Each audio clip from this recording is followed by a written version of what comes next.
Bom, pode começar. Bom, gente, boa noite. Mais uma semana que a gente vai trabalhar sobre a temática referente a assuntos relacionados à história da América Portuguesa, sempre criando essas conexões com a atualidade. E para esses nossos 2 últimos encontros, a gente vai estar trabalhando essa temática que é fundamental quando a gente estuda a história da América Portuguesa e especificamente a noção, né, de antigo regime nos trópicos que a gente vai estar explorando hoje. Então, estudar religião não apenas como apenas um aspecto da vida de um indivíduo, mas sim como todo um contexto político, social, econômico maior que vai moldar as relações e as hierarquias da América Portuguesa. É fundamental para a gente entender a sociedade e também realizar alguns diálogos com hoje em dia. Então, nesses 2 encontros, a gente vai estar trabalhando sobre essa questão de religião e organização social. Com a palavra, o professor Antônio Carlos Jugá. Bom, queria agradecer, Gabriel. É um prazer estar aqui, ver rostos conhecidos, enfim. A ideia em cima do que o Gabriel estava falando, é fazer algo que a gente fez nas 2 aulas passadas, né, quando a gente estava falando de doença. Uma primeira apresentação mais geral sobre religião, né, religião na época moderna, sobre catolicismo na época moderna, né, para numa segunda aula, então, a gente falar da religião na América Portuguesa. Acho que isso é importante, porque, de alguma maneira, essa primeira aula ela serve para a gente pensar no contexto mais amplo, né? Ficar preso apenas à América Portuguesa. Nos permite fazer conexões com outros aspectos e com outras realidades também. A primeira coisa que eu queria chamar a atenção, né, é uma coisa que o Gabriel falou, quer dizer, que a religião nessa sociedade ela não é algo separado, né? Eu costumo falar para os meus alunos, hoje, quando a gente faz a comparação com o jornal, hoje em dia é até difícil alguém ler um jornal em papel, né? Mas, enfim, mesmo no jornal virtual, né, na tela, a gente encontra lá uma separação, né, de assuntos, né? Você tem esportes, política, economia, né, enfim, sociedade, né? Há uma separação de assuntos, porque para nós, né, homens e mulheres dos séculos 20, 21, esse tipo de separação faz sentido, nos ajuda, na verdade, a compreender, né, as coisas. Então, é importante para a gente, né? A religião, na nossa sociedade, ela a princípio, deveria ser, né, algo separado, né? Eu não vou me relacionar ou deixar de me relacionar com uma pessoa porque ela tem religião A, X, Y, Z, enfim. Não porque ela não tem religião, porque ela é ateia, né? Isso aí, a princípio, não é um elemento fundamental no relacionamento que as pessoas estabelecem entre si. A religião, para nós, é algo da esfera privada, né? A gente está, infelizmente, vendo hoje uma tentativa de ocupação do Estado, né, por ativistas religiosos, etc. e tal, mas a nossa construção histórica foi na direção de um Estado laico, um Estado que está... Ele não é ateu, ele é laico, ou seja, ele está além dos assuntos religiosos, né? Ora, nas sociedades, né, chamada época moderna, né, não era assim, né? A religião é um elemento central para a gente pensar o mundo. Na verdade, a visão de mundo desses indivíduos é uma visão que parte da religião, né? É a partir da religião que eu compreendo o mundo. E mais ainda, né, é uma visão holística, né, que vê sempre a totalidade, né? Ao contrário da nossa visão, que ela tende a ser mais compartimentada, né, e dividir, né, a realidade em camadas, digamos assim, para esses indivíduos não, né? Você tem uma visão que é holística, e o que reúne, né, o que engloba, o que dá o cimento, né, dessa totalidade é a religião, né? Essa visão religiosa. Isso é fundamental, né? Quer dizer, é fundamental essa compreensão do que é Deus, do que é a religião para esses indivíduos, para a gente entender essa visão de mundo. Então, primeiro aspecto que é fundamental, né? Entender que o mundo, em primeiro lugar, é criação de Deus, né? Então, já por aí, né, Deus já opera, né, pelo simples fato de que ele criou o mundo, né? E quando eu digo criou o mundo, não é só criou o planeta, etc. e tal. Deus criou tudo, né? Criou os animais, criou as plantas, né? Deus criou o homem, né? Enfim, Deus é o autor da criação como um todo, de todas as coisas, né? E, portanto, né, todo mundo natural, tal como conhecido, participa de Deus. Né? Quer dizer, não é algo separado. Então, não existe uma primeira coisa, não existe uma separação entre mundo natural, né, e religião, ou mundo religioso, esfera sobrenatural. O natural e o sobrenatural estão sempre unidos, numa mesma esfera, digamos assim. Nesse mundo que é criado por Deus, né, Deus criou o homem, né, e criou também as sociedades humanas. Né? Vejam que quando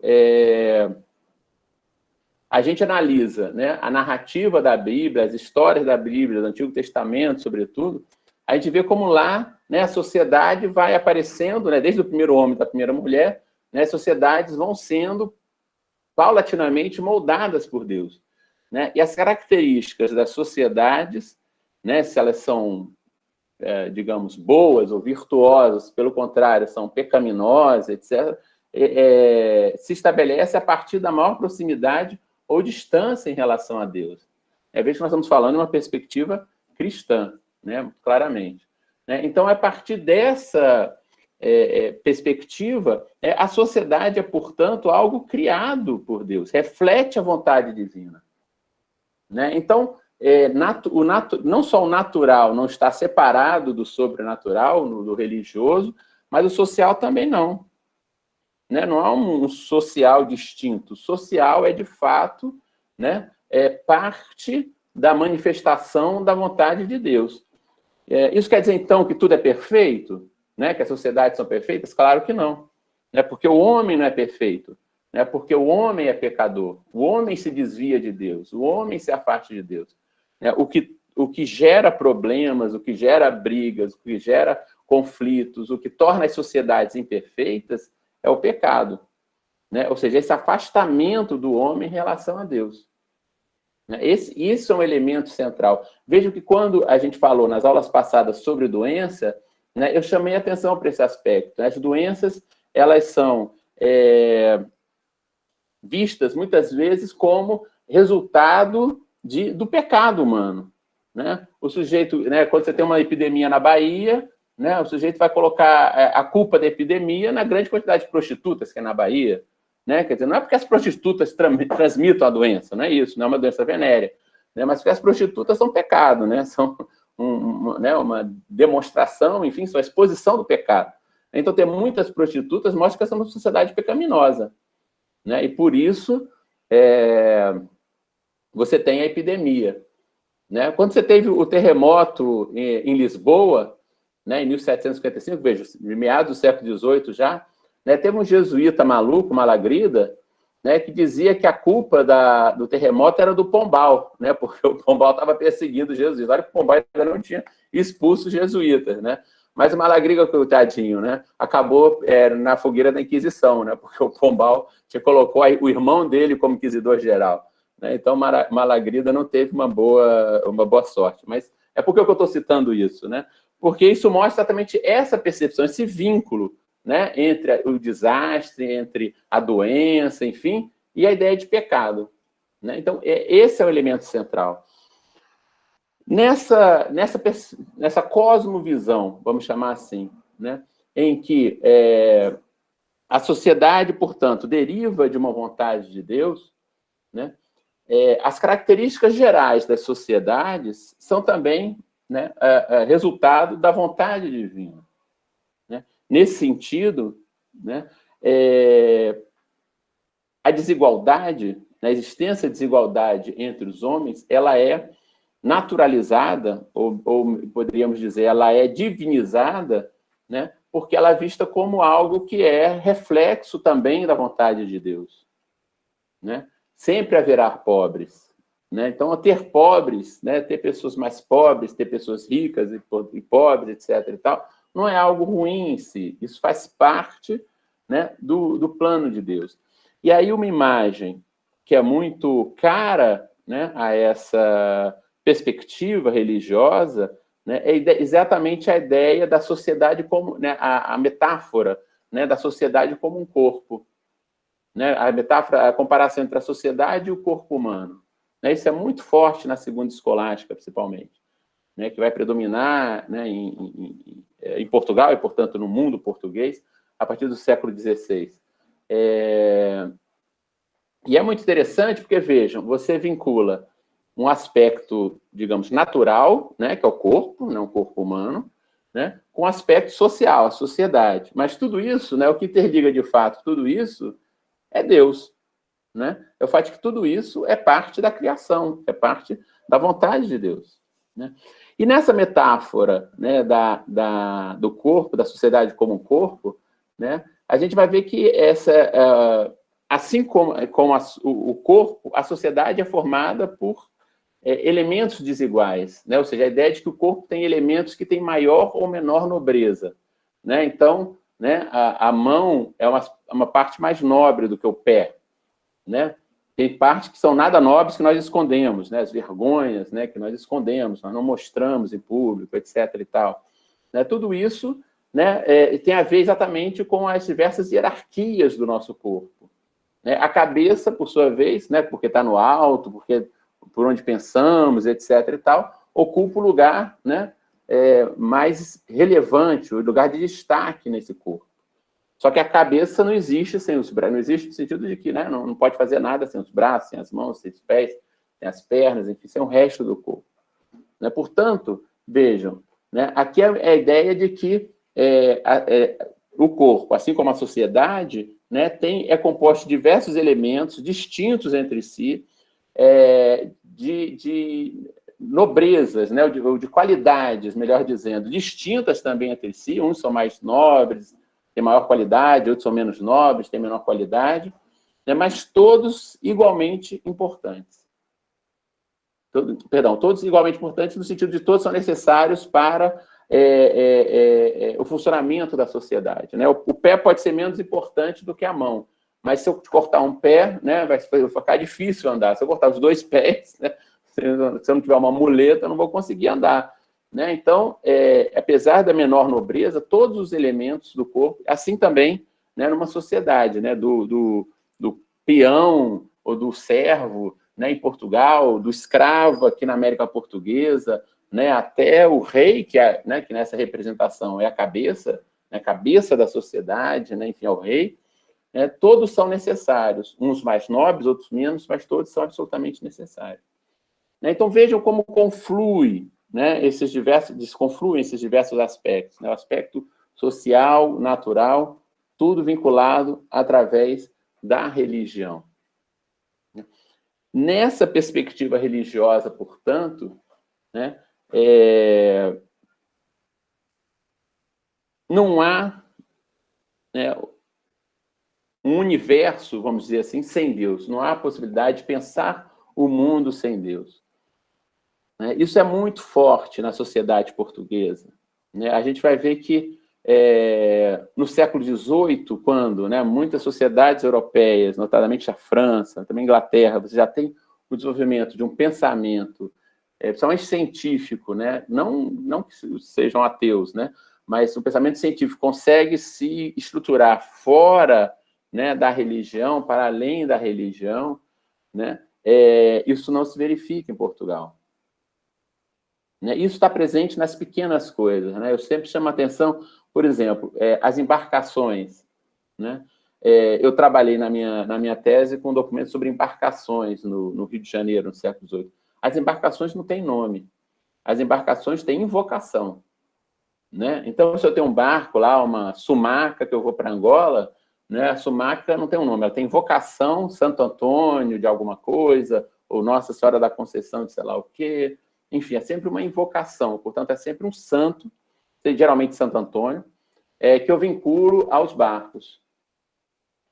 Né? A mesma coisa nos engenhos de açúcar. Né? Nos engenhos de açúcar, todos eles têm uma invocação. Isso é importante, porque é o santo de devoção da família, né? Ou Nossa Senhora, ou mais uma vez Santo Antônio, São Francisco, não importa. Né? Mas é o santo de devoção daquela família particular.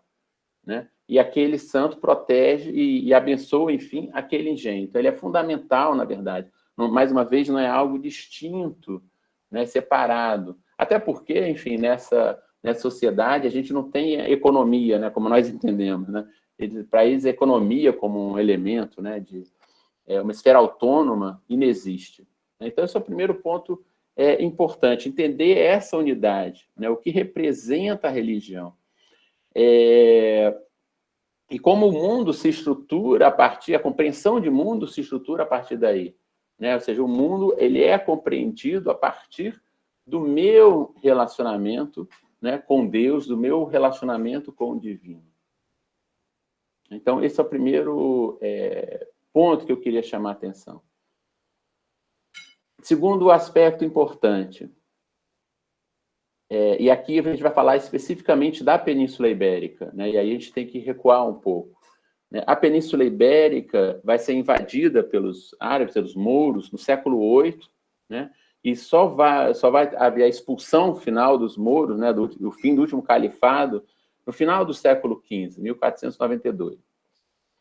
Então, durante 7 séculos, mais de 7 séculos, a Península Ibérica, né, esteve envolvida numa guerra, né, entre cristãos e mouros, ou, numa perspectiva cristã, entre fiéis e infiéis. E isso é um elemento importante para a gente entender o cristianismo que se desenvolve na Península Ibérica, porque, vejam, quando a gente olha para a Idade Média, né, de forma geral, a tendência do cristianismo na Idade Média é cada vez mais colocar a igreja como intermediária necessária da salvação. Você só se salva através da igreja, através dos sacramentos, né, desde o batismo, confissão, a extrema-unção, o casamento, né, religioso, etc. Então, a igreja é um elemento fundamental para a sua salvação. É através da igreja, né, que você vai poder salvá-lo. Fora da igreja não há salvação. Né? E esse é um elemento fundamental na estruturação desse cristianismo medieval. Ora, na Península Ibérica não é assim. E por que na Península Ibérica não é assim? Porque lá tem uma coisa que é diferente de todo, né, de todo o restante da Europa. Lá você tem um infiel. Né? Ao ter o infiel, né, a própria guerra contra o infiel é uma forma possível de salvação. Né? Vejam que o papado vai igualar, né, a luta contra os mouros na Península Ibérica às cruzadas. Né? As cruzadas eram uma forma de você obter indulgência, né? Participar das cruzadas, você obtinha indulgência, e com isso você garantia a sua salvação. Né? Você não precisava, né, que se você estava na Península Ibérica, você não precisava pegar um naviozinho e ficar sofrendo meses e meses no Mediterrâneo para chegar lá num lugar estranho e lutar contra os mouros, né, contra os árabes, contra o infiel. Não, você né, atravessava a rua, né, metaforicamente falando, né, ou seja, perto de você, você tinha já esse infiel. Né? Combater esse infiel, né, perto de você significava uma série de coisas, né, enfim, né, ganhar honra, né, ganhar recursos, né, muitas vezes saques, etc, etc, mas significava, no aspecto religioso, né, a indulgência, o perdão dos seus pecados. Então, nós temos na Península Ibérica, né, uma via de salvação que é distinta, né, e que é muito específica dessa península. Quer dizer, eu posso me salvar sem a igreja. Eu posso me salvar matando aqueles infiéis que estão ali, participando da guerra. Se eu morro numa guerra contra os infiéis, eu vou para o céu. Né? Então, é uma lógica distinta daquilo que está ocorrendo, né, na Europa Ocidental, na Europa como um todo, mas aqui nos interessa na Europa Ocidental, principalmente. Né? Então, esse elemento, né, da possibilidade de se salvar, né, é algo que pesa nesse catolicismo, nesse cristianismo, que não podemos falar provavelmente de catolicismo, né, porque eu vou tentar usar catolicismo aqui só a partir né, da Reforma Protestante, nesse cristianismo ibérico. Portanto, né, outro ponto importante, aqui assim eu consigo a salvação e assim também eu expando a fé. Né, porque, veja, o que é a história da Guerra de Reconquista? É uma história com idas e vindas, com altos e baixos, mas de qualquer forma, olhando ao longo dos séculos, né, é uma história de conquista paulatina, né, dos territórios, né, das áreas ocupadas pelos mouros. Né? Portanto, é uma expansão concreta da fé. Esse território aqui, que antes estava dominado pelos infiéis, né, agora é dominado pelos fiéis, pelos cristãos. Vejam que essa coisa dura tanto, né, que a gente vai ter um caso muito curioso, né, que é Mazagão. Mazagão é uma cidadezinha, na verdade, uma fortaleza, né, no norte da África, no que é hoje o Marrocos. Em determinado momento, Portugal perdeu todas as suas conquistas no norte da África, que eram muito pontuais, né? Por exemplo, Ceuta, até hoje, aliás, é parte da Espanha, né? O que é muito esquisito, porque Ceuta está no Marrocos, mas é parte da Espanha. Então, Portugal perde todas as suas praças no norte da África, mas continua com Mazagão. Né? Mazagão não tem nenhuma vantagem para Portugal. Mazagão é um grande gasto, né? Porque os caras, né, eles têm lá a sua economia, plantam em volta da cidade, etc. e tal, parará, né? Enfim. Mas, de repente, de vez em quando, eles são atacados, né? Eles são atacados, assim, tem 10 mil pessoas, são atacados por 100 mil, né? Árabes. E aí eles correm, né, para a fortaleza, né, para o Mazagão, propriamente dito, se refugiam lá, né, e ficam esperando, né, o apoio de Portugal. E Portugal não vai mandar tropa, mas vai mandar alimentos e garantir que eles sobrevivam o tempo que for necessário. Até que uma hora os árabes se cansam do cerco, vão embora, né, e a vida volta ao normal. Quer dizer, por que Mazagão é preservado? Isso até na década de 1760, quando o Pombal, mais uma vez ele, né, vai dizer, não, chega disso daí, né? Num desses cercos, ele manda todo mundo evacuar Mazagão. Saiam, venham para cá, etc. e tal. Ele manda o pessoal de Mazagão para o Amapá, coitadinho. Né? Enfim, mas essa é uma outra história. Mas por que há essa preservação de Mazagão? Porque Mazagão é simbólico. Né? Mazagão, representa, né, a gota, né, cristã no oceano muçulmano. Então, preservar Mazagão é importante por isso, e só por isso. Né? Então, essa ideia do combate ao infiel é algo que vai persistir. Né? E também a ideia da expansão da fé, né? Através da conquista. Né? A gente vai ver que essa ideia vai estar presente também quando Portugal, né, a partir do século XV, inicia o seu processo de expansão, de conquista. Né? Seja em Ceuta, que vai tomar lá, mais uma vez, os infiéis, né? Seja mais tarde, quando ele chega na África subsaariana, ou África Negra, quando, né, ele vai, muitas vezes, lidar também com muçulmanos que estão ali, mas não são majoritários, mas vai buscar expandir a religião através de missões religiosas, né? Vai enviar missionários religiosos para a África, né, a partir, sobretudo, do final do século XV. Né? Então, a expansão comercial marítima é uma expansão religiosa. Quando Portugal chega na Índia, né, qual é o grande inimigo português? São os árabes, novamente. Né? O lugar é desconhecido, mas o inimigo é conhecido. Né? E esse vai ser, durante muito tempo, o grande inimigo português. No século XV, XVI, XVII, XVIII, né? Com quem Portugal está guerreando na Índia e outros locais? Está guerreando com os muçulmanos. Né? Então, essa ideia, né, essa vinculação, né, entre expansão, né, expansão comercial, expansão marítima, expansão política, mas expansão da fé também, é um elemento fundamental. Né? Você tem um parecer de um indivíduo muito interessante, um comerciante português, Antônio Correia, se não me engano. É que eu não me lembro agora. Depois eu posso passar a referência exata. Ele faz um parecer em 1700 sobre o estado da Índia, ou seja, sobre as possessões portuguesas na Ásia. E ele, né, ele é um comerciante e, ao mesmo tempo, um ocupante de cargos públicos, né, nessa administração do estado da Índia. Né, por um homem muito racional, enfim, né, com uma cabeça boa, né, consegue fazer uma análise, né, muito bem detalhada da situação de Portugal, dos inimigos que Portugal enfrenta, etc. e tal. Mas, no fim do seu parecer, estão falando já em 1700, ele vai dizer, né, que a única razão para Portugal ter se expandido no mundo é a expansão da fé. Né? Sem a expansão da fé, não faz sentido a presença portuguesa na Ásia, na África, na América, em lugar nenhum.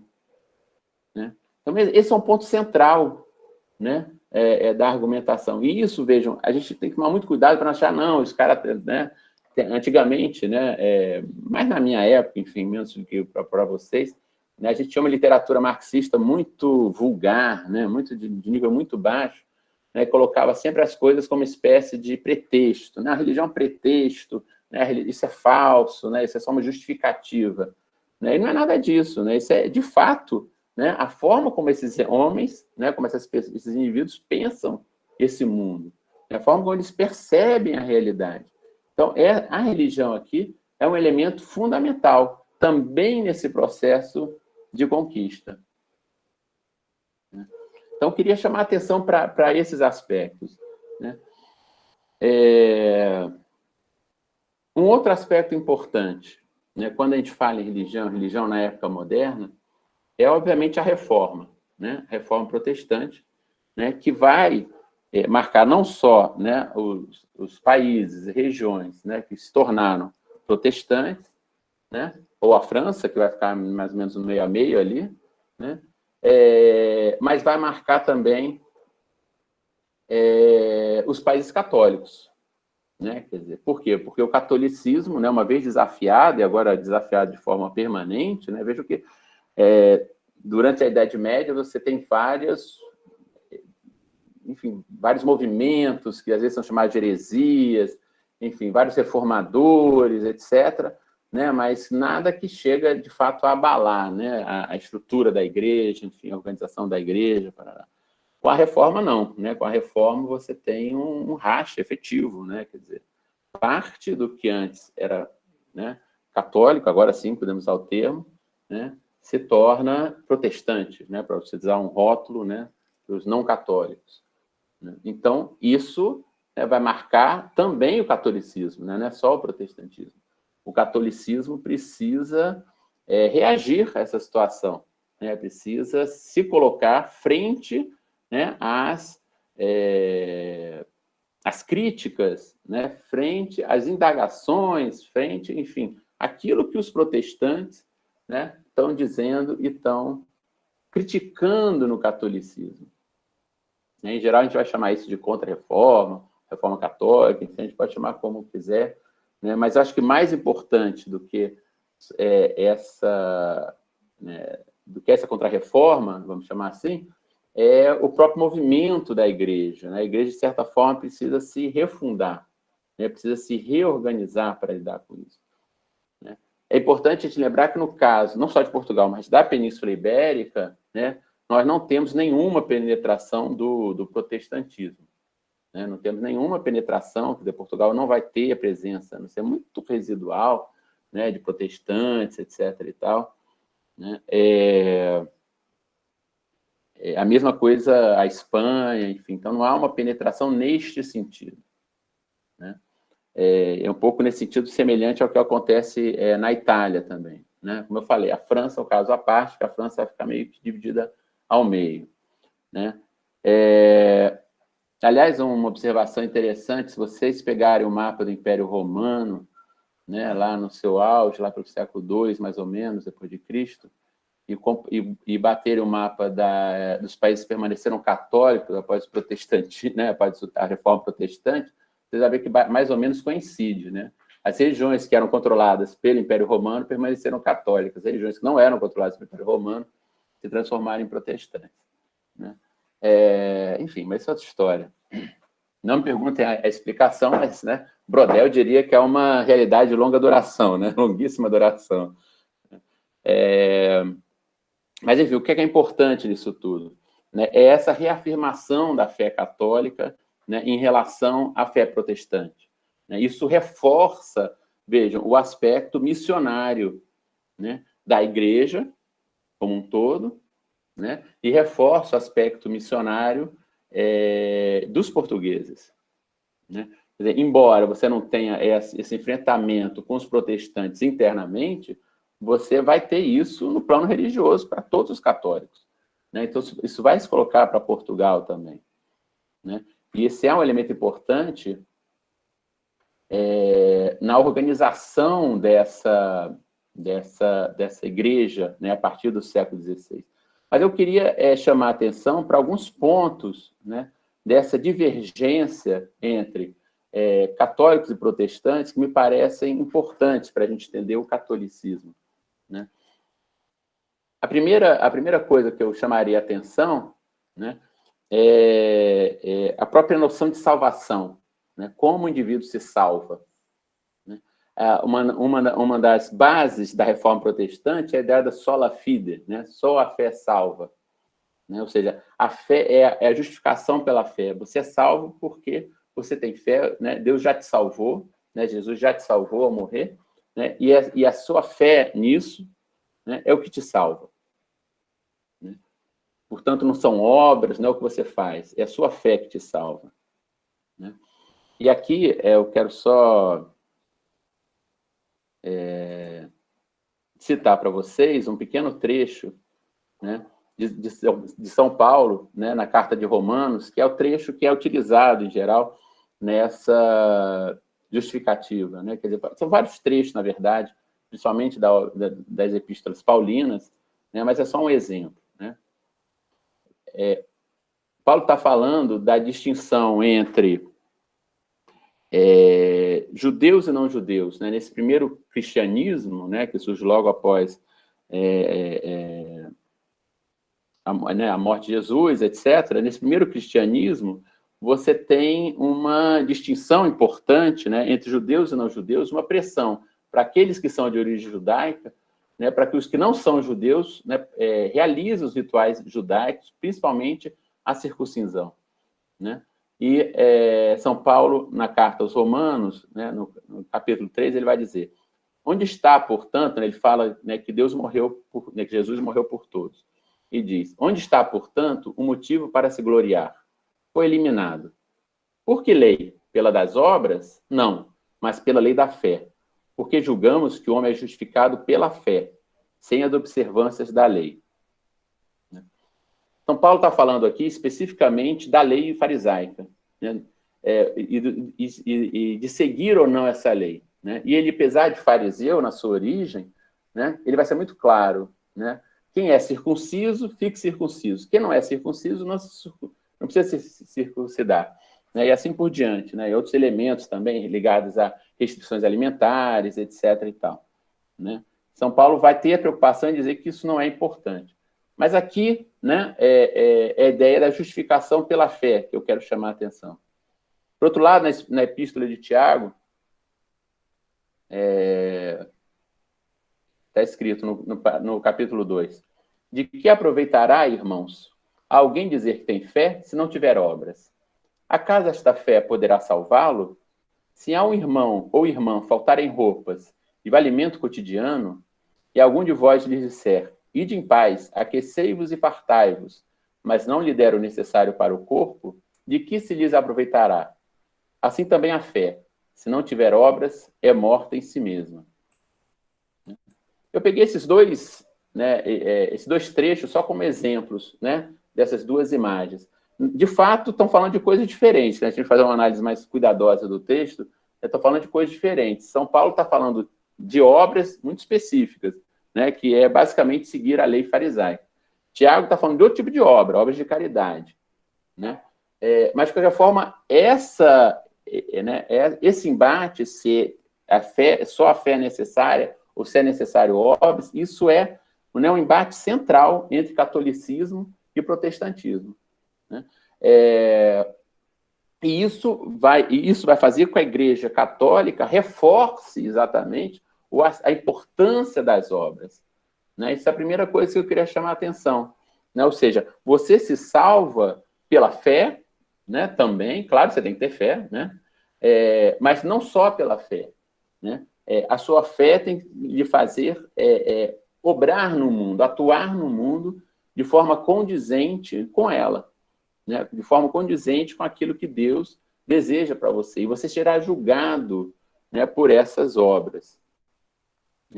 Então, isso torna o catolicismo muito vinculado enfim, a obras, e obras aí no sentido mais variado possível. Essas obras são tanto as obras de caridade, como o Tiago coloca, né, fazer pelo próximo, fazer pelo irmão, né, e aí nós vamos ver, por exemplo, a grande número de irmandades, né,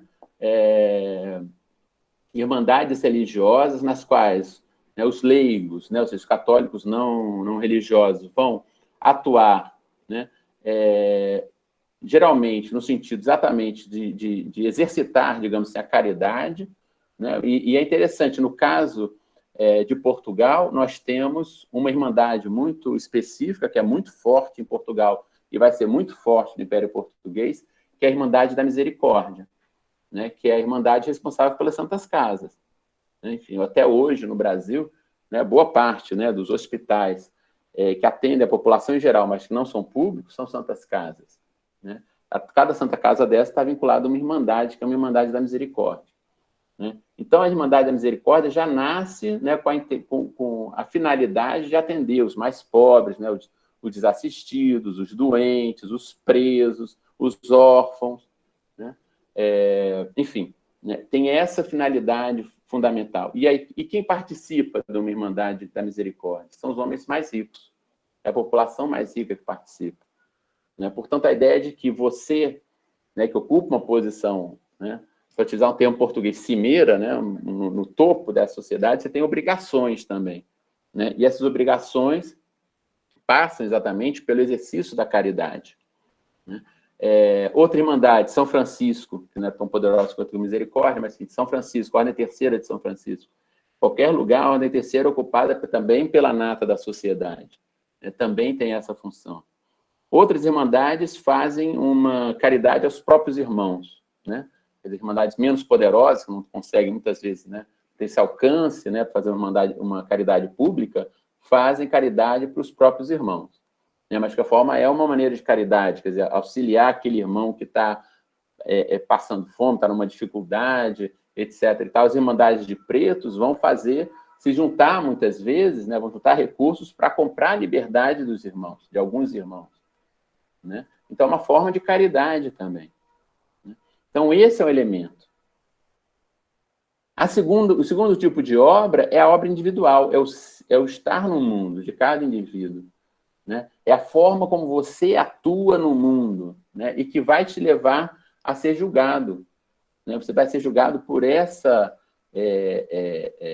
forma de estar no mundo. Né? Eu falei na aula passada sobre a noção de boa morte, né? A ideia da boa morte. Né? O indivíduo deve se preparar para a morte. Né? A morte é algo do cotidiano, morre-se muito cedo, morre muita gente, crianças morrem, enfim. Né? E o indivíduo deve se preparar para a morte. Então, quando os indivíduos saíam em viagens de navios, por exemplo, né, ou em expedições longas, muitas vezes eles faziam testamentos. Né? Por quê? Porque não podiam morrer, não estavam doentes nem nada, mas uma viagem de navio, às vezes 20% da tripulação, e eu não estou falando de tráfico de escravos, estou falando da tripulação, morria numa viagem para a Índia, né? Que era uma viagem muito longa, etc. e tal. Então, a mortalidade existia. Então, muitas vezes o indivíduo, o sujeito saía, né, de um Rio de Janeiro, ia se meter lá em Goiás, por exemplo. Né? Eram meses de viagem. Né? Então, o sujeito bem precavido, né, fazia um testamento. Né? Porque se ele morresse, ele tinha que deixar tudo ajeitado, né, tudo acertado, etc. e tal. Claro que, veja, o testamento não é para qualquer um. Né? É necessário haver recurso. Mas o que eu quero chamar a atenção é o fato de que o próprio fato, né, dos indivíduos que podem fazer testamento o façam, né, mostra como essa preocupação com a morte, né, e com o julgamento que você vai receber, como é importante. Né? Como é que Deus vai me julgar? Né? O testamento ele serve para isso, ele não é um elemento apenas para distribuir os bens entre os filhos, etc. e tal. Né? Ele é um elemento, ele serve para um balanço da vida. Né? Se eu, né, sei lá, tive um filho com uma mulher que eu nunca assumi aquele filho, né? Eu vou no testamento perfilhar aquele filho. Né? Porque se eu não perfilhar, né, ou seja, se eu não assumir aquele filho, nem que seja na hora da morte, Deus vai, né, eu vou ter que prestar contas a Deus. Né? Os escravos, né? Os escravos que foram fiéis, que foram corretos, etc. e tal, né? Se eu não reconhecê-los, se eu não der algum benefício para eles, vou prestar conta a Deus, né? A preocupação, não só com os escravos vivos, mas com os escravos mortos, né? Rezar a missa para os escravos mortos, para a mãe, para o pai, para todo mundo. Enfim, essa preocupação faz parte também das obras, né? Parte das obras que eu individualmente realizo, né? Para exatamente poder prestar contas a Deus. Então, né, o que é interessante dos testamentos é que eles são esse balanço da vida do indivíduo até aquele momento. Ele faz né, um balanço, né, e coloca ali aquilo que ele acha fundamental, né? E aí é fundamental nas relações deles com os outros indivíduos, mas essas relações dele com os demais indivíduos é sempre mediada por Deus, né, para aquilo que é correto, né, religiosamente correto, aquilo que se espera que ele faça, né? Se espera que um pai que teve filhos assuma seus filhos, né? Se espera, né, que o indivíduo que tem uma dívida reconheça a dívida, nem que seja de testamento, para que essa dívida seja paga pelos seus herdeiros, né? Então, esse é um elemento importante, né? Você tem obras, você precisa realizar obras,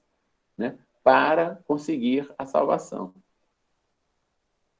Você precisa, né, atuar no mundo conforme aquilo, né, que é a necessidade do outro, mas que é também aquilo que é desejado por Deus, né, para você garantir a sua salvação. Daí a noção de boa morte, né? É importante ter uma boa morte. A boa morte é aquela que te prepara, né, para o devir, digamos assim. Prepara, né, para o que vem depois, né? Vejam que também a época moderna é o momento em que a noção de purgatório, que é uma noção, né, que vai se desenvolvendo ao longo da Idade Média, ela ganha mais força, né? E isso é um ponto importante também para os cristãos. Quer dizer, se você tem uma vida condizente, né, com os ensinamentos de Deus, da igreja, etc. e tal, menos tempo, você não pode não só não ir para o inferno, com menos tempo você passará no purgatório, né? Então, essa calibragem, vamos chamar assim, é importante. Então, estar no mundo passa necessariamente pelas obras. Não basta apenas ter fé, né? E isso vai ser um ponto que a Igreja Católica vai sublinhar o tempo todo, né? A necessidade da obra, né? E a obra, como eu disse, são todos esses elementos. É claro que a Igreja vai também reforçar o aspecto, né, dos sacramentos, ou seja, da necessidade de se cumprir, né, aquilo que a Igreja considera importante como elemento, exatamente, de salvação. Então, os batismos, né, tudo aquilo que já existia, né, mas que vai ser reforçado pela Igreja, né, os batismos, todo mundo tem que ser batizado, e batizado logo, né, assim que nasce, né, os casamentos, né, isso é um ponto importante, quer dizer, muita gente se casava de palavra era assim. E aí é um ponto importante, né, a gente considerar, né, no catolicismo, o casamento é o único sacramento que não é ministrado, digamos, pelo padre, é feito pelos noivos, né? São os noivos que casam entre si, né? O padre abençoa, mas quem realiza o casamento são os noivos, né? Então, muita gente se casava da seguinte forma, né? O fulano quer casar com a cicrana, né? Mas aí, por exemplo, né, os pais dela não querem, os pais, né, dele acham ruim, não sei o que, parará. Eles iam na igreja, né, durante uma missa e se recebiam de palavra, né? Então, um aceitava o outro. Então, estava lá rolando a missa, né, acontecendo a missa, coisa e tal, e os dois né, pai, eu te aceito, sei o que, parará. E aquilo era considerado válido. Bom, casamos, né? E pronto, estamos casados, né? Então, a partir de Trento, a igreja vai dizer, nananina, não, não é assim, né? Quer dizer, casamento é outra coisa, né? Casamento, ele precisa ser oficializado. E mais, quer dizer, isso produzia não só casamentos que muitas vezes eram indesejados, como podiam produzir casamentos, digamos, ilegais. Por exemplo, bigamia. O cara era casado aqui com uma mulher e se mudava para outro lugar, se casava com outra, né? Não era fácil fazer isso, né? Enfim, as pessoas, né, não tinham meios de comunicação eficientes, etc. Então era fácil fazer uma coisa dessa. Então, a igreja vai se preocupar em regulamentar o casamento, né? A gente vai ter, né, os chamados proclamas, vai ter os banhos, enfim, todo um processo através do qual, né, os dois têm que demonstrar que querem se casar de livre e espontânea vontade, os dois têm que provar que não eram casados antes, né, ou que se eram, são viúvos, enfim, tem uma série de regras que são estabelecidas para o casamento, né?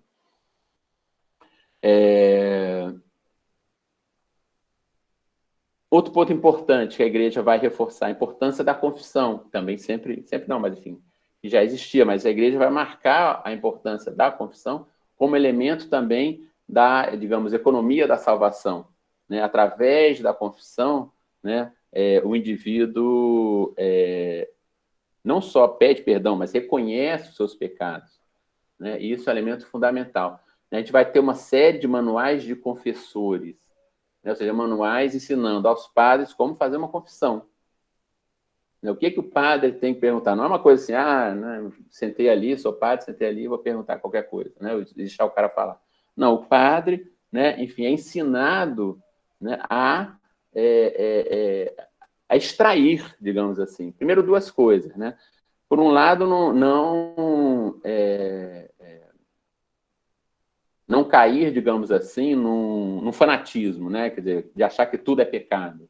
Muitas vezes o fiel chega achando que, né, qualquer coisa que ele está fazendo, enfim, né, pode ser considerado pecado. Então, a primeira coisa é essa, não cair nisso. Mas, por outro lado, é a partir do diálogo estabelecido na confissão, conseguir extrair elementos de heresia, por exemplo, dos indivíduos, né, para, então, conseguir mesmo, digamos, chegar à alma, né, do indivíduo, né, e aí, sim, por um lado, né, dar a penitência correta, mas, por outro lado, também, né, ensinar esse indivíduo o que é correto, né, ensinar a ele a ortodoxia, né,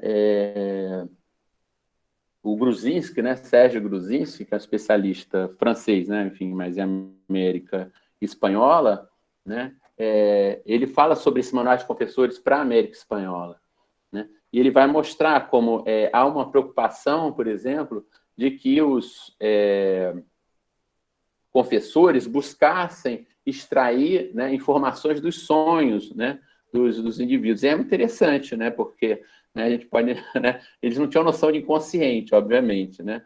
A noção, muitas vezes, que é a manifestação do demônio, alguma coisa assim. Mas era através dos sonhos buscar elementos de heresia, né? Ou seja, elementos de, por exemplo, que demonstrassem adoração aos deuses antigos, né? Elementos que demonstrassem a poligamia, né? Que era proibida, enfim, de qualquer coisa que fosse contra a religião católica, né? Então, há uma preocupação também na confissão.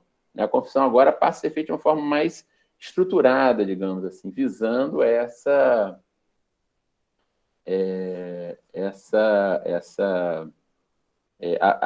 por um lado, né, aproximar-se, né, do fiel, né, e, por outro lado, garantir a ele a penitência correta, né? Então, isso é um ponto importante, né, esse reforço do papel da igreja. Esse reforço do papel da igreja vai acontecer na Europa como um todo, mas vai acontecer também em Portugal, né? Quer dizer, esse Portugal que foi formado, enfim, a partir de uma outra relação entre, né, os fiéis e a religião, né? A partir do século XVI, a partir principalmente de Trento, né, o catolicismo português também vai ser mais marcado pela intermediação da igreja. A igreja intermedia de forma importante. Isso também é uma reação forte ao protestantismo, né? Vejam que o protestantismo vai falar da fé, né? A ideia de que só a fé salva, né, chama atenção exatamente para uma relação que é individual, né, entre o fiel, né, e Deus. Mais ainda, né, um outro elemento chave da reforma protestante é a sola escritura, né? Ou seja, só a escritura, ou seja, a ideia de que a fé deve se basear apenas na Bíblia, né?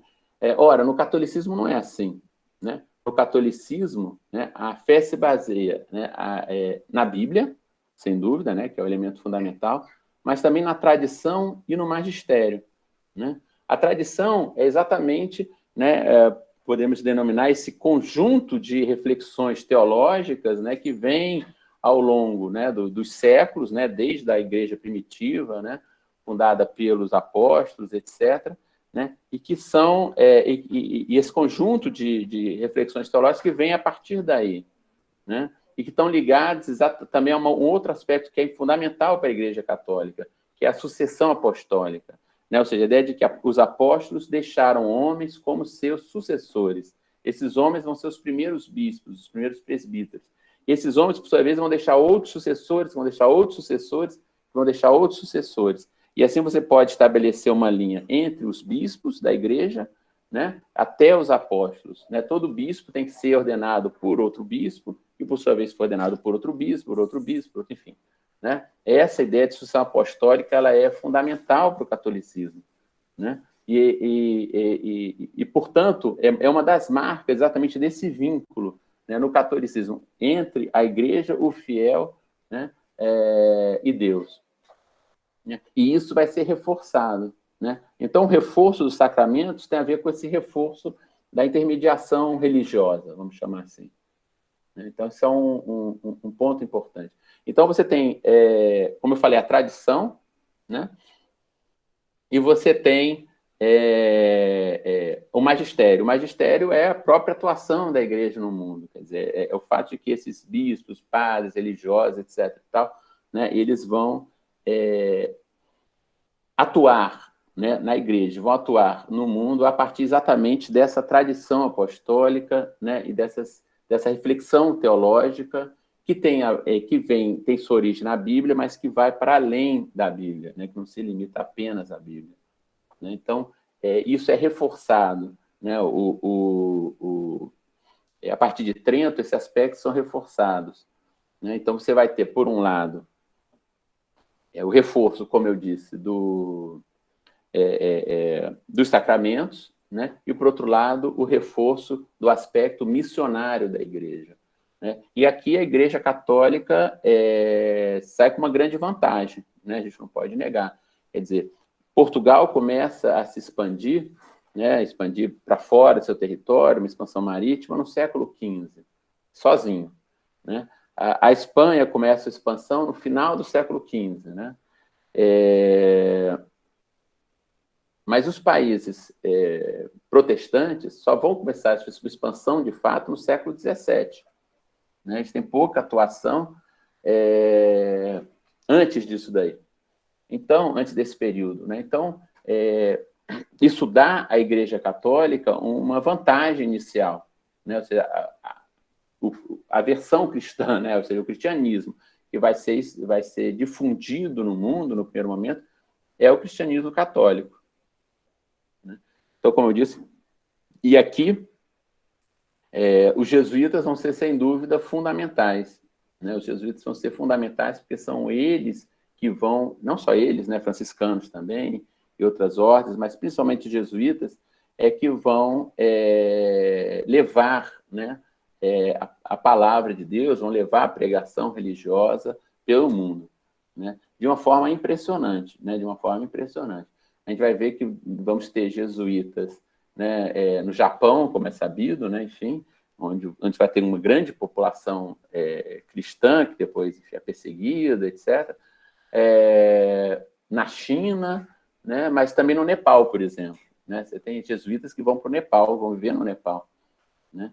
Então, você tem realmente, né, religiosos, sem contar na África. Né? A gente lembrar que já no século XV, né, quando você tem a expedição portuguesa que chega ao Congo, né, em 1482, você vai ter missionários nessa expedição, né, e esses missionários conseguem converter parte da corte do rei do Congo.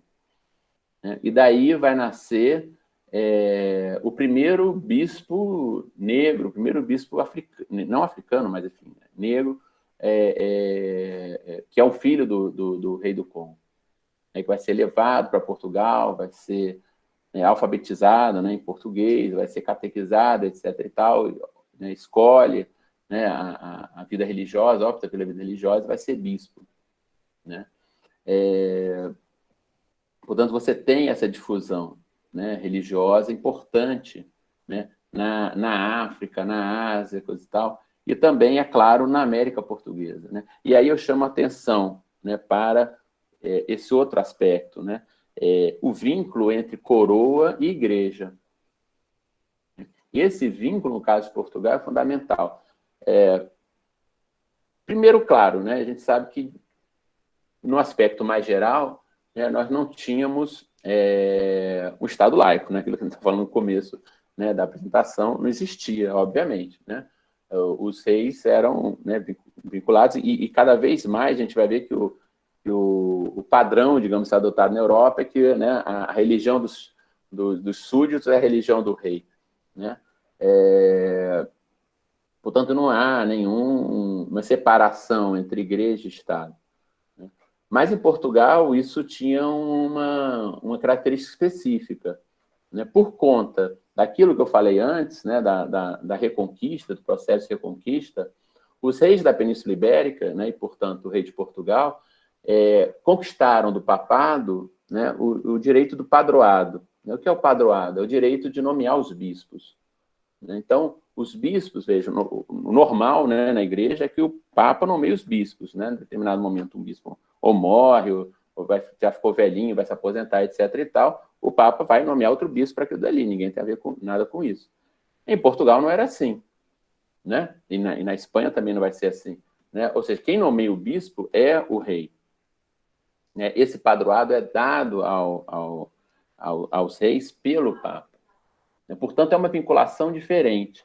E no caso das conquistas, no caso do ultramar, o rei não só nomeava os bispos, ele vai ser responsável pela expansão da fé, ou seja, é ele quem financia, né, os religiosos que se espalham pelo mundo. Então, os religiosos que vêm, né, que vão primeiro para o Congo, por exemplo, né, nessa missão que eu falei, são financiados pela coroa portuguesa, né? Vejam que até 1481 a coroa portuguesa não intervém praticamente na África, né? Ali era um sistema, né, que nós chamaremos hoje terceirizado, digamos assim. Quer dizer, embora o monopólio do comércio com a África fosse da coroa, a coroa cedia esse comércio para particulares, né? A partir de 1481, com Dom João, você vai ter a coroa, pelo contrário, né, atuando diretamente, né? Dom João vai fazer duas coisas. A primeira é fundar uma fortaleza na região da Costa da Mina, né, uma fortaleza da coroa portuguesa. A segunda coisa é exatamente fazer essa expedição em direção ao sul da África, que vai chegar no Congo, né? Então, essa expedição para o Congo, por ser financiada pela coroa, levou com ela missionários. E assim por diante, toda a expansão portuguesa, todos os navios que eram financiados pela coroa, todas as expedições que eram financiadas pela coroa, levavam consigo religiosos, né? E quando, né, Portugal se estabelecia em algum lugar, né, conquistava, se estabelecia de forma definitiva em algum lugar, no ultramar, a manutenção dos religiosos, né, padres, bispos, etc., naquele local, eram responsabilidade da coroa portuguesa. A coroa era obrigada. Então, quando a gente vê a chamada folha, né, a folha era a folha de pagamentos mesmo, né, quer dizer, o pagamento, né, dos salários que a coroa pagava, né? A coroa pagava, né, o salário dos governadores, dos capitães, né, da tropa paga, etc. e tal, provedor, isso, aquilo, e pagava os bispos, os párocos, né? Então, você tem uma folha eclesiástica, como se chamava. A coroa pagava isso daí, né?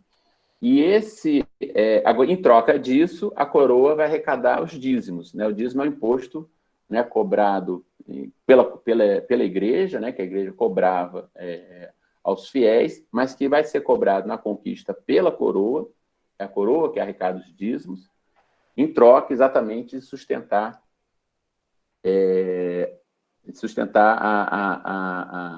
a igreja, sustentar os religiosos. Então, quando a gente pensa, por exemplo, na catequização, na evangelização na América Portuguesa, né, ela começa, de fato, com o governo geral, né? Lembrando que a gente falou na aula passada do governo geral, né? Junto com o primeiro governador-geral, Tomé de Souza, que vem também os primeiros jesuítas, Manuel da Nóbrega, etc., e outros. Vem junto com o governador e vão começar a evangelizar os indígenas, né? Então, a vinculação aqui ela é direta e tem a ver exatamente com essa função, quer dizer, é papel do rei garantir, né, essa expansão, né, garantir a expansão da fé, né, e mais, garantir a expansão da fé antes que os infiéis, e agora os infiéis não são só mais os muçulmanos, mas são os hereges, né, ou seja, os protestantes, né, antes que os protestantes possam fazer a mesma coisa, né, se aventurem a fazer a mesma coisa. Então, a necessidade de uma expansão da fé ganha uma urgência, digamos assim, que não possuía anteriormente, né? E isso vai ficar marcado no avanço, né, dessa colonização, né? Quando a gente... quer dizer, a coroa não só, né, sustenta, né, os religiosos, no sentido direto de pagar, etc. e tal, mas ela também sustenta os religiosos através de doações, né? Por exemplo, nós vamos ver que as ordens religiosas se estabelecerem na América Portuguesa, né, elas vão receber doações, né, doações de terras, né, enfim, às vezes doações de recursos, etc. Enfim, vão receber benefícios da coroa para que possa se instalar na terra. E muitas vezes um pagamento inicial exatamente para garantir a sua sobrevivência, né? E junto, né, a essa atuação da coroa, né, a gente vai ter a própria atuação dos fiéis, né, e isso a gente não pode esquecer. Eu estava falando das obras, né, da importância das obras. Eu falei da caridade, né, da caridade para com os outros, sobretudo mais pobres, né, falei das obras individuais, né, mas a gente não pode esquecer que o sustento da igreja também é uma obra desejável a Deus. Então, uma das características, né, desse catolicismo e da forma como eles vai se estruturar na América Portuguesa, né, é exatamente essa relação entre os fiéis e a igreja, né, através das doações, né? Os fiéis vão muitas vezes doar bens, parte de seus bens, ou a totalidade de seus bens, para a igreja, né, seja para uma ordem específica, né, uma ordem primeira, né, ou uma ordem terceira, etc., pouco importa, mas vão doar seus bens, né, e isso faz parte das obras, né? Ao mesmo tempo, se contribui, né, para a própria sobrevivência material da igreja, né, e fortalece a igreja, né, fortalece materialmente a igreja. Fortalecer materialmente a igreja, né, é algo desejável para Deus. Então, né, temos aqui, né, esses elementos, né, quer dizer, coroa, igreja, né, e vamos colocar sociedade, né, no sentido mais amplo, né, elas atuam de uma forma conjunta, né, visando exatamente garantir esse universo, né, esse universo que é, digamos, resultado da vontade divina, né? Ou seja, é vontade de Deus que o mundo seja de uma determinada forma, né? E aí, é claro, vejam, tem uma perspectiva profundamente conservadora, né, nisso, né? Ou seja, a ideia de que se Deus, né, tem um ideal, né, se há um ideal divino, né, para a sociedade, para a organização social, etc. e tal, esse ideal, obviamente, é imutável, né? Ele não deve ser mudado. Portanto, a ideia de que a sociedade, né, ela não deve mudar ou deve mudar o mínimo possível, né? E nesse contexto, né, todos os indivíduos e todas as instituições, né, para além, né, das suas necessidades básicas, para além dos seus interesses próprios, né, devem atuar para a realização do plano de Deus, né? Então, isso é um elemento fundamental. É a partir daí, a partir dessas perspectivas, né, que a gente vai compreender o catolicismo que se estrutura, que se organiza na América Portuguesa a partir do século XVI, né? Enfim, era isso, né, que eu queria falar. Tá bom? Enfim, como eu disse, é uma introdução para a nossa pra semana que vem, são alguns pontos que me parecem importantes para a gente entender, né, o catolicismo que se estrutura na América Portuguesa a partir do século XVI, tá? E que vai ser objeto da nossa próxima aula. Tá bom? Agradecer mais uma vez a presença de todos. Tá?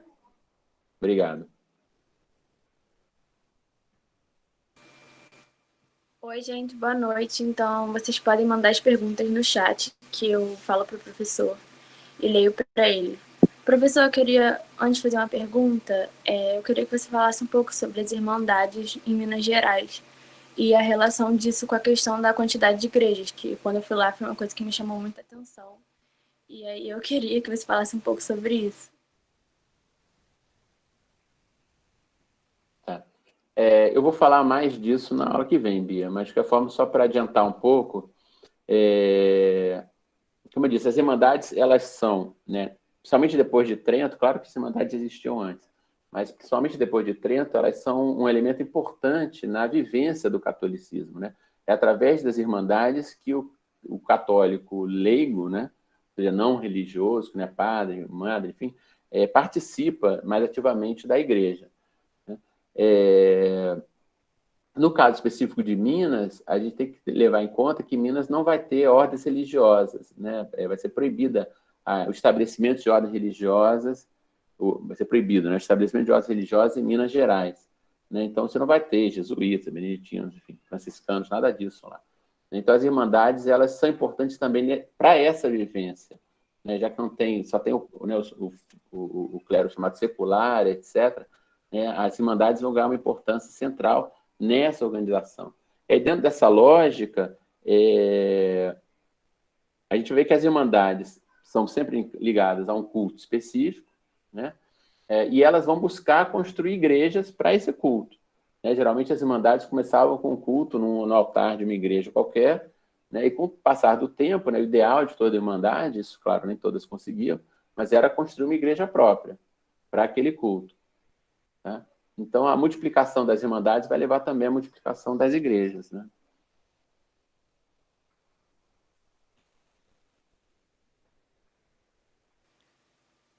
Vou ler aqui as perguntas. Da Michelle Santos. Ela falou: boa noite, professor. Contemporaneamente, a religião cristã, especialmente no Brasil, está muito ligada ao conservadorismo. Mas ela teve um potencial popular revolucionário, progressista e até radical. Segundo os estudos de Hill, na Inglaterra, quientista e cientista. Como o senhor vê o papel da religião nos ataques à ordem vigente, na modernidade / colonialidade? Exemplos, historiadores que trabalham esse aspecto. E como o senhor vê também a questão da tolerância popular numa época não raro. Não entendi essa parte, mas foi isso que ela falou. Tá, não, tudo bem. Não, pois dentro desse universo, né, como eu disse, onde a religião é um elemento fundamental, ela organiza, ela estrutura, né, essa visão de mundo, essa cosmovisão, né, as revoltas também vão ter um caráter religioso, né, inevitavelmente. Né, quer dizer, e é interessante que a gente verifica, por exemplo, na Inglaterra, né, nas convulsões que acontecem na Inglaterra no século XVII, as distinções políticas, né, atravessam muitas vezes, ou melhor, se vinculam muitas vezes a diferenças religiosas. Né? Se você tem uma religião específica, né, você tem um partido, digamos, né, uma posição política específica também. Né? Eu só discordo um pouco da ideia de que a igreja hoje seja conservadora. Eu acho que nós temos no Brasil, digamos assim, está mais visível, né, esse aspecto conservador das igrejas cristãs, de forma geral. Né? Mas nós temos no Brasil, tanto na igreja católica quanto nas igrejas protestantes, evangélicas, enfim, né, grupos progressistas importantes, né? Mas que estão, muitas vezes, calados. Na igreja católica, eu acho que um pouco menos, né, nesse momento. Embora, numa análise da eleição, por exemplo, a gente pode dizer que todas as igrejas cristãs, né, optaram aí pelo Bolsonaro, etc., e tal, majoritariamente. Né? Mas hoje eu acho que a igreja católica se distancia mais. Mas mesmo entre os evangélicos eu vejo muita distinção, né? Não vejo um apoio. Então, eu acho que muitas vezes é o contrário, né? A religião acaba sendo mais um elemento para justificar uma certa posição do que a origem dessa posição. Quer dizer, numa mesma igreja, você vai encontrar indivíduos com posições políticas muito distintas. Né?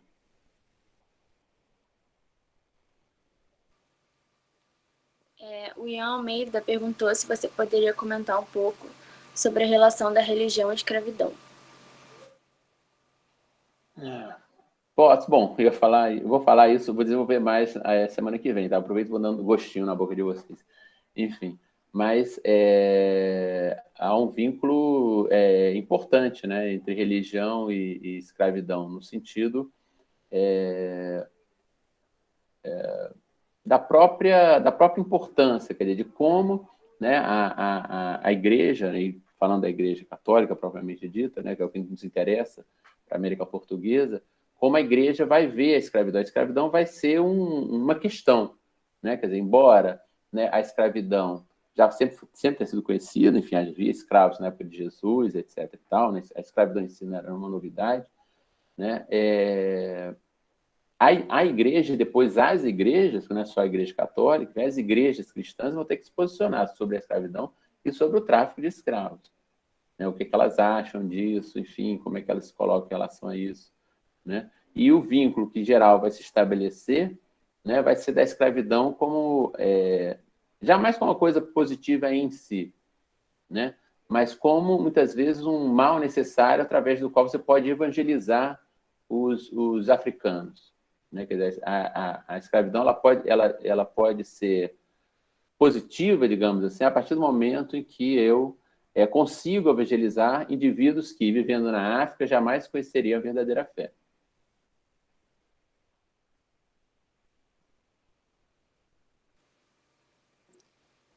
O Adson Rodrigo falou: professor, não sei se seria fugir muito do tema, mas sabe a ligação das Irmandades com a Inquisição? É possível perceber pessoas das Irmandades assumindo cargos no Santo Ofício?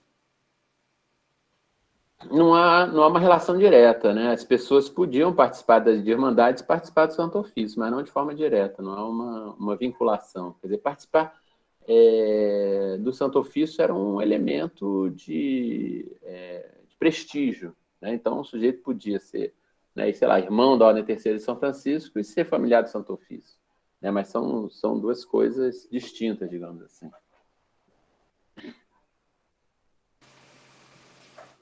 A Júlia Santiago perguntou como a Inquisição se dava na América Portuguesa.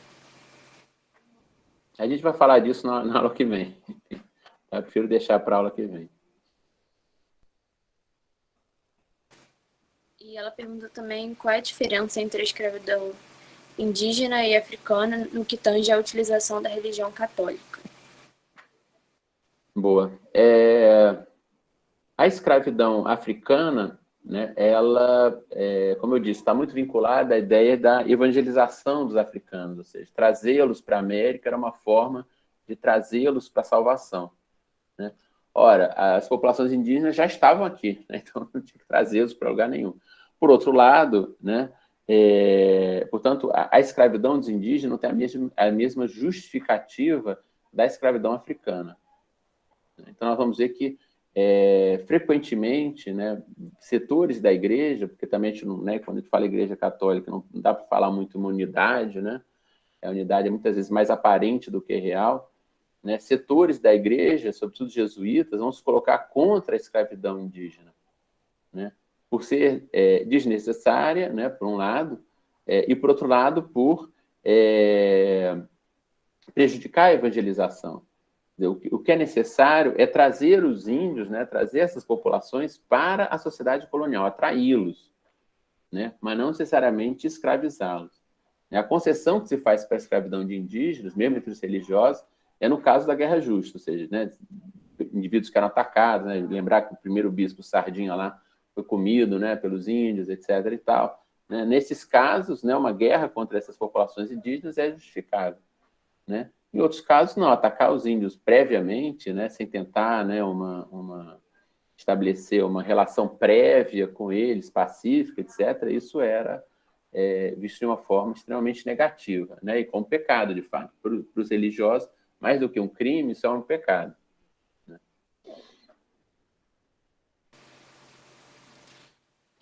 O William César perguntou se já havia a ideia de Estado laico na época do Império. Do Império Português, aí depende de que império ele está falando. Né? Mas, de qualquer forma, Estado laico no Brasil só com a República. Né? Na época do Império Português, não. Né? Isso é uma coisa, isso é uma construção que ocorre, digamos assim, ao longo do século XIX. Né? Mas que, de fato, só se consubstancia no Brasil com a República. Quer dizer, a coroa imperial brasileira vai herdar da coroa portuguesa o padroado, por exemplo, que nomeava os bispos. No Brasil era Dom Pedro II. Né? Aliás, está a famosa crise dos bispos, etc. E tal. Né? O João Rodrigues falou: professor, você poderia comentar algo sobre a presença das Irmandades dos Homens Pretos em Lisboa no período colonial? Algo sobre as Irmandades, homens. As Irmandades, Lisboa vai ser uma das cidades com maior número maior proporção, né, de população negra, né, da Europa. Né? Tem um quadro que é do século XVI ou XVII, que mostra o Porto de Lisboa. Eu não vou me lembrar bem o século de cabeça, mas é século XVI, né, e que mostra pessoas assim, em Lisboa. Né? E é muito curioso, porque no quadro, sei lá, menos metade dos indivíduos retratados lá são negros. O que, quer dizer, claro, não é verdade, tá? O que nós temos, enfim, em termos de estimativas de população negra em Lisboa, é em torno de 10%, jamais 50%. Né? Mas, sem dúvida, ele retratou dessa forma que deve ter ficado impressionado. Né? Não era comum ver, né, uma quantidade grande de negros, né, enfim, na Europa nesse momento. Né? Então, causava espécie. Né? Então, e esses indivíduos vão se organizar, né, também através de irmandades, né? Tanto irmandades de escravos como irmandades de forros. Né? Então, elas vão ocupar um papel semelhante ao que elas têm no Brasil. São irmandades que buscam, por um lado, estabelecer uma certa sociabilidade, né, entre escravos ou ex-escravos, né, indivíduos forros, e que, do ponto de vista da igreja, tem uma função de evangelização, né, servem para que esses indivíduos vindos, né, do gentilismo, digamos assim, né, vindos do paganismo, né, possam conhecer melhor a verdadeira fé, exercitar essa fé, etc.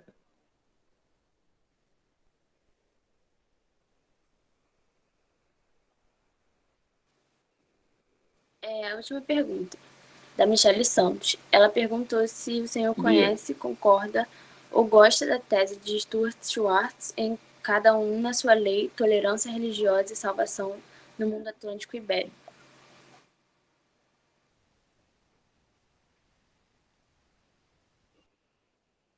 Essa perspectiva, né, de pensar a religião como esse elemento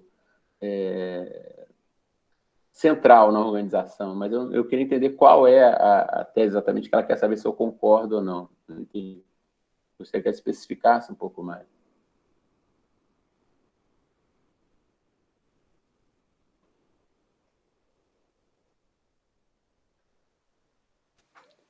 Tô vendo se ela Enfim, só para escreve aqui explicar alguma coisa. Tá. Só para explicar, quer dizer, na verdade, a ideia do Schwartz é exatamente pensar, né, as diversas maneiras de organização religiosa vinculadas à organização social. Então, queria saber exatamente qual é a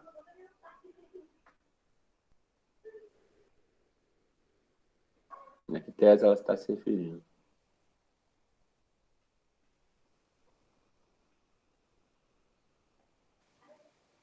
Ela falou que é da tolerância e convivência popular. Tá, entendi. Não, pois a gente vai falar mais uma vez, né? A gente vai falar disso, né, na semana que vem, né? Quer dizer, falar como é que catolicismo se manifestou, digamos assim, ou se construiu, manifestar é meio esquisito, né? Parece uma coisa assim, de repente, né? Vinda do nada. Mas como esse catolicismo, de fato, se constituiu na América Portuguesa, né? Passando exatamente, né, por todas essas características mais gerais que a gente viu aqui, mas que vai ganhar um sentido próprio, né, na América Portuguesa pelas características, né, de uma sociedade que é uma sociedade conquista, né, ou seja, uma sociedade que se funda, né, na violência, na conquista de outros povos, etc. e tal, que é uma fronteira, né, e é uma fronteira onde se encontram, né, esses indivíduos, né, que se organizam, né, portugueses, indígenas, africanos, mas que se organizam, por um lado, né, baseados numa estrutura político-social de origem lusitana, de origem portuguesa, mas, por outro lado, uma realidade muito distinta do que há em Portugal. E, portanto, a necessidade de adaptações são muito específicas aqui, né? Então, e a religião reflete tudo isso, né? Esse é o eixo central, digamos assim, da nossa aula para a semana que vem. Então, as perguntas acabaram. Gente, vocês podem colocar já o nome e o e-mail de vocês para a gente anotar para a questão do certificado, né? Então é isso. Obrigada pela presença.